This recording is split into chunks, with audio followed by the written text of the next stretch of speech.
Halo, assalamualaikum warahmatullahi wabarakatuh. Belajar lagi ekonomi bersama Pak Bams. Ya, tapi harus di like, komen, dan subscribe channel ini.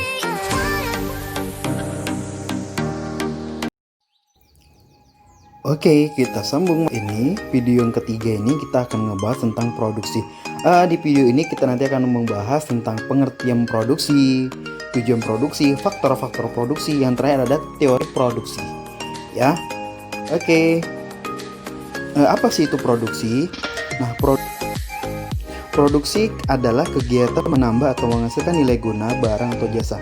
Jadi produksi itu ya kegiatan untuk menambah ataupun menghasilkan nilai barang ataupun jasa. Jadi barang dan jasa itu semakin banyak yang dihasilkan dari proses produksi.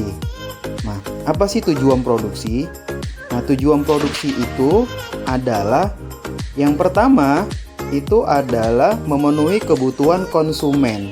Nah, memenuhi kebutuhan konsumen maksudnya adalah dengan adanya produksi kita mampu menghasilkan produk sehingga produk-produk yang kita hasilkan tadi itu digunakan untuk memenuhi semua kebutuhan konsumen. Nah, yang kedua, yang pastinya ketika kita berproduksi tidak lain adalah untuk mendapatkan laba, ya. Maka di sini yang kedua mendapatkan keuntungan bagi konsumen. Faktor-faktor produksi, ya apa sih sebenarnya faktor produksi? Bukan dalam proses produksi ataupun sumber-sumber yang kita gunakan dalam proses produksi. Nah, di dalam faktor produksi itu ada 5 faktor produksi. Yang pertama itu adalah sumber daya alam. Nah, sumber daya alam itu ya seperti lahan, bahan baku. Nah, kedua itu ada sumber daya manusia. Nah, sumber daya manusia ini adalah seperti tenaga kerja, ya. Sumber daya alam dan sumber daya manusia ini adalah merupakan faktor produksi asli, ya. Nah, kenapa asli? Karena ini tidak dapat tergantikan. Nah, kemudian yang ketiga itu ada modal, ya. Modal ini berupa seperti uang, peralatan, bangunan dan sebagainya. Nah, kemudian yang keempat itu adalah skill wirausaha. Jadi ketika ketiganya ini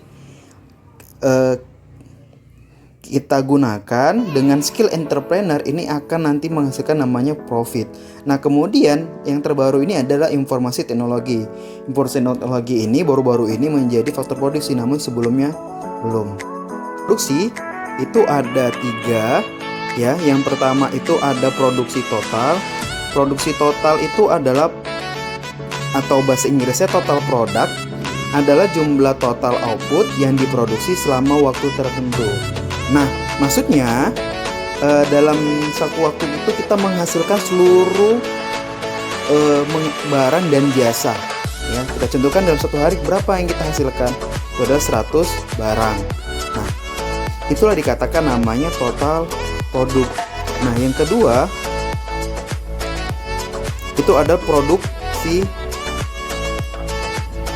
marginal. Nah, produksi marginal atau bahasa Inggrisnya marginal product, disingkat MP, merupakan tambahan produksi karena penambahan penggunaan satu unit faktor produksi.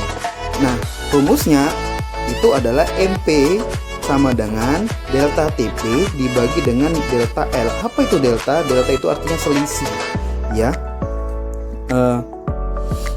Ya, kita bahas delta TP. Delta TP itu adalah selisih total produk, sedangkan delta L itu adalah labor, ya, tenaga kerja. Berarti delta L sama dengan ataupun selisih tenaga kerja. Nah, sini kita contohkan.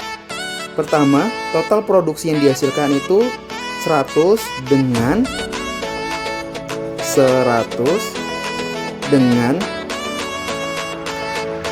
jumlah tenaga kerja 10, ya.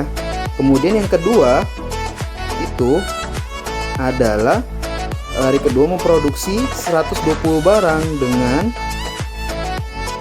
tenaga kerja 12, ya. Maka 120 kurang 100 berapa? 20. Kemudian 12 dikurang 10, 2, maka 20 dibagi 2 sama dengan 2, maka marginal produknya adalah 2, ya.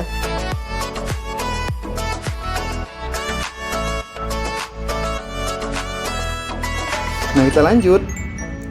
Ada namanya produksi rata-rata. Produksi rata-rata atau bahasa Inggrisnya adalah average product, disingkat AP. Yaitu rata-rata jumlah barang yang dihasilkan per tenaga kerja. Jadi berapa barang yang dihasilkan dari per tenaga kerja yang ada.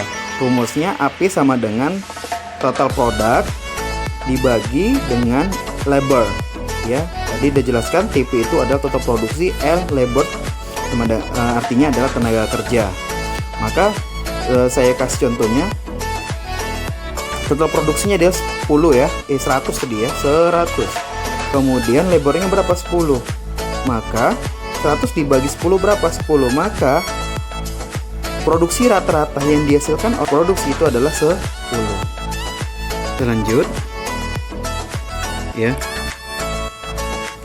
Materi berikutnya adalah kita bahas kurva produksi. Nah, di kurva produksi yang pertama itu ada Law of Diminishing Return atau yang disingkat namanya LDR.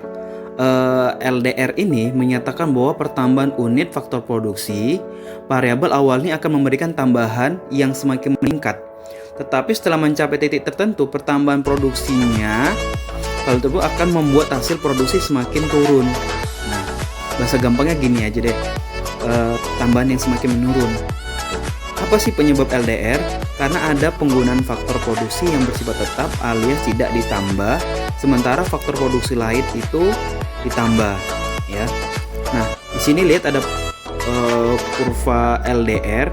Ini ada produksi total, ada produksi rata-rata, ada produksi marginal. Yang kita bahas adalah produksi maksimal. Inilah adalah LDR. Coba. Nah, kita tambahkan satu input, dia akan meningkat. Kemudian ditambahkan satu lagi menjadi 2, akan meningkat 3, akan meningkat ke 4, akan meningkat ke 5, meningkat ke 6, sudah makin menurun, ya kan? 7, meningkat 8. Nah, ketika ke 9 dia udah inilah dikatakan namanya LDR. Ya. LDR. Kurva isokos dulu. Kurva isokos, kurva yang menggambarkan kombinasi penggunaan dua jenis faktor produksi dengan total biaya yang sama. Jadi kita dengan biaya yang sama, kita dapat mengkomunikasikan dua jenis faktor produksi. Nah, yang di vertikal ini itu ada labor tenaga kerja. Nah, kemudian yang horizontal ini kapital modal. Nah, ini adalah garis kurva isokons, ya. Nah, kita lihat perbandingannya 4, kita bisa berproduksi saat labornya 4, maka kapitalnya 2. Ketika labornya 3, kapitalnya itu 3. Ketika labornya 2, maka ininya 5. Nah, itulah kombinasi yang dihasilkan dengan biaya yang sama.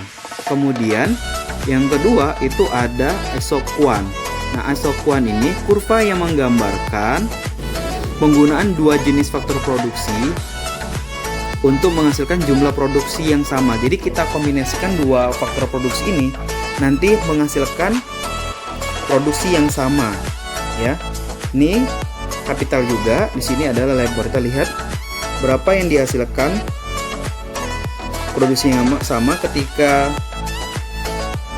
labor 120, ininya adalah 20, ya. Ini kita lihat garisnya A, B, C, dan D. Itu adalah output yang dihasilkan.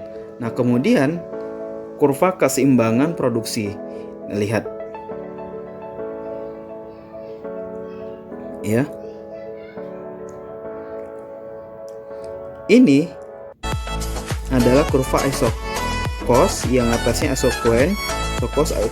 Dia kalau mamanya isokos, bila semakin ke kanan itu akan semakin hasilnya semakin banyak. Nah, jadi kalau kurva keseimbangan produksi itu adalah kurva di mana memaksimalkan produksi sesuai dengan anggaran yang dimiliki. Keseimbangan produksi ini terjadi perpotongan antara kurva isokos dan isoquant. Nah, itu dia materi tentang produksi, ya. Terima kasih telah menonton video ini.